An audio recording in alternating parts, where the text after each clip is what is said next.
Welcome to NP Certification Q&A, presented by Fitzgerald Health Education Associates. This podcast is for NP students studying to pass their NP certification exam. Getting to the correct test answers means breaking down the exam questions themselves. Leading NP expert Dr. Margaret Fitzgerald shares her knowledge and experience to help you dissect the anatomy of a test question, so you can better understand how to arrive at the correct test answer. So if you're ready, let's jump right in. A 40-year-old accountant presents for advice on measles prevention. He reports disembarking from an airplane about 40 hours ago and now being notified that one of the passengers on the airplane has been diagnosed with measles today.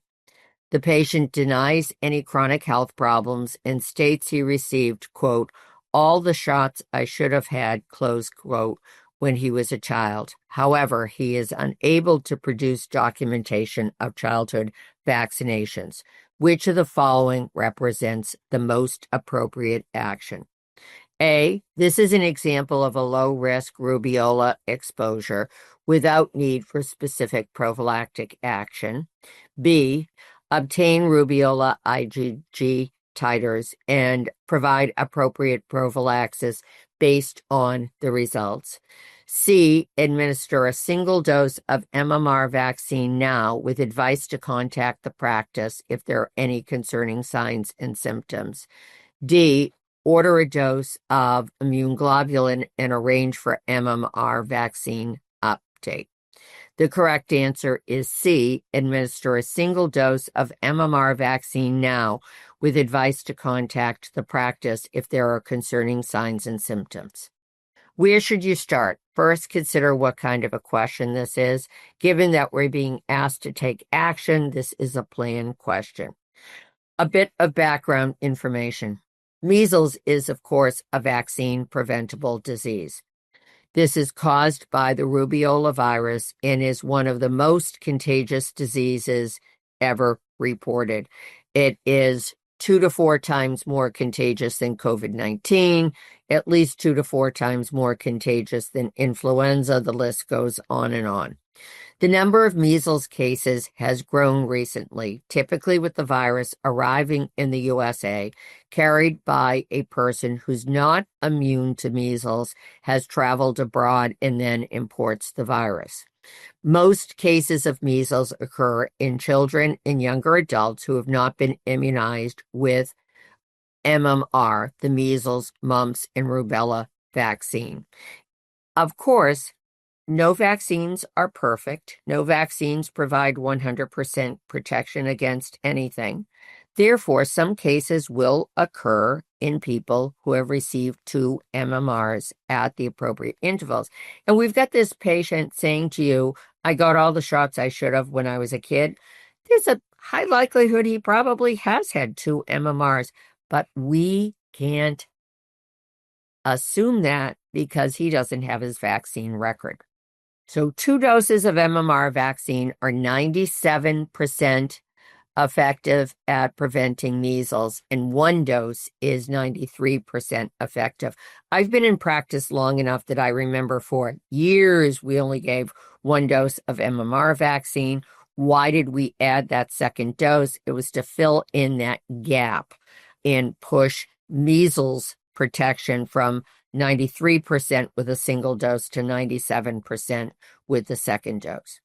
It is uncommon for somebody who is fully vaccinated to develop measles. However, breakthrough infections when someone becomes infected when they've been vaccinated can occur, particularly in communities experience an outbreak where there are high levels of measles virus circulating and or with significant exposure to a person with measles. And that's exactly what this guy is reporting, is that there was a significant exposure with somebody with measles. The spread of the rubeola virus is via respiratory droplets, and it has an incubation period of 10 to 14 days. The clinical presentation of measles includes fever, nasal discharge, cough, generalized lymphadenopathy, conjunctivitis with copious clear eye discharge, photophobia, and mild pharyngitis. In other words, the first few days of measles can resemble the clinical presentation of so many different viral infections that we often see.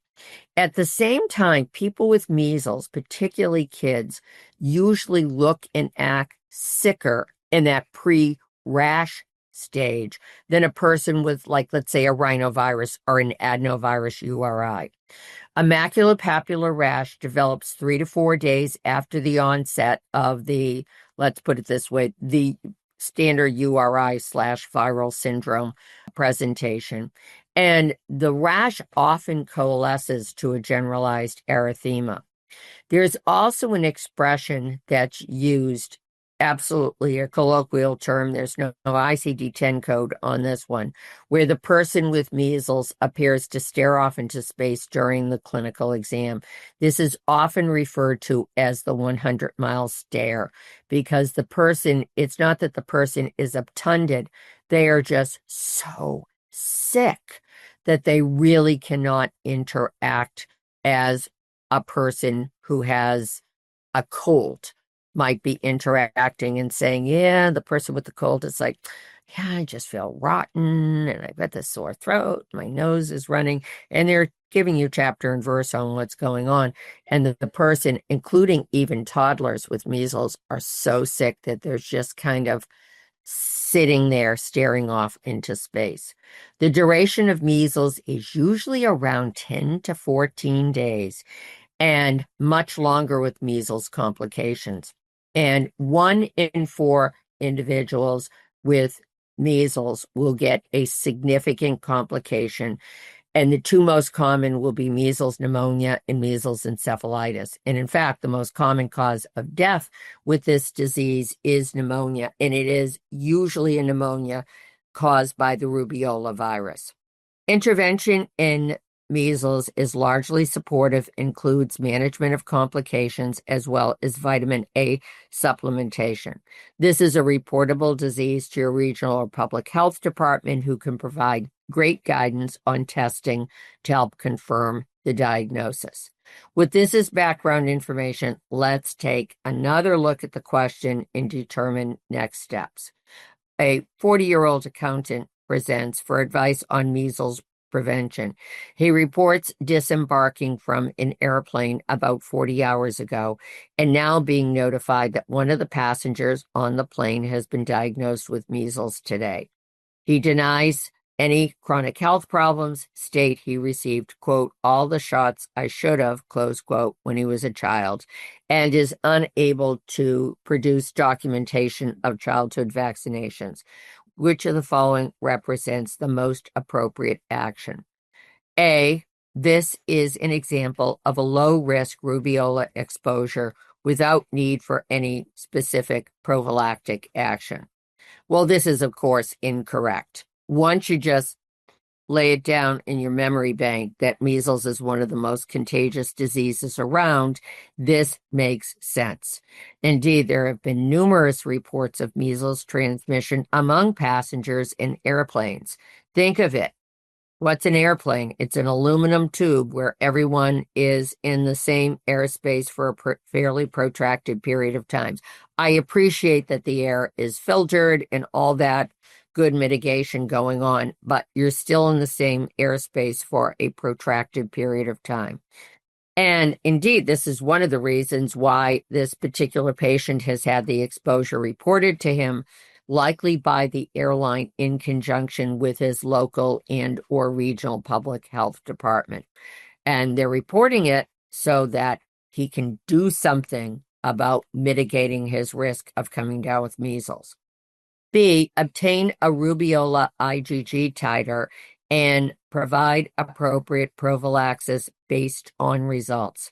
This is also incorrect. Sometimes we as healthcare providers can get really confused about the roles of titers and vaccine preventable disease, since we've had assorted titers done. We get titers done technically to prevent us and our patients, okay, us from contracting certain diseases that we might pick up in the clinical area, and then also to protect us from delivering serious illnesses to certain patients. In addition, drawing titers and then saying to the patient, if you're not measles immune, we'll get back to you ASAP and give you an MMR or immunoglobulin, whatever is appropriate. That adds a level of complexity to the patient's care. In other words, what it would mean is it's probably going to take a couple of days to get the titers back. Then you're going to have to find the patient to get the patient back, et cetera, et cetera. And there is an adage with immunization that says, when in doubt, re-immunize. And the risk of a systemic reaction and other adverse effects from getting an extra dose of a vaccine is minimal. Given his history, we don't even know if he ever received MMR in the first place. So CDC tells us when a person has either not been immunized against measles or you can't document measles immunization, that this is the best way to go. So C, administer a single dose of MMR vaccine now with advice to contact the practice if there are concerning signs and symptoms. This is, of course, the best answer. As I just said, the CDC recommends providing that single dose of MMR, which within 72 hours of rubeola exposure to patients such as this, particularly those with unclear MMR vaccine history known to have never received MMR vaccine. This can reduce the likelihood of becoming ill with measles. If the person is susceptible to measles and contracts the illness, having had the MMR dose also reduces the likelihood of severe disease. Follow up in 28 days to receive MMR. Two should be arranged, particularly if this person can't get their hands on their childhood vaccine records, which is so common in the adult population. And this person should be advised on rubeola incubation time and concerning signs and symptoms. D, order a dose of immunoglobulin and arrange for MMR vaccination update. This is incorrect. Immunoglobulin is used for measles prophylaxis in select cases, including in kids under the age of 1 year, during pregnancy, and in individuals with immunocompromise. In addition, this prophylactic measure can be given up to 6 days post-rubeola exposure. Key takeaway: measles infection poses a significant risk to public health.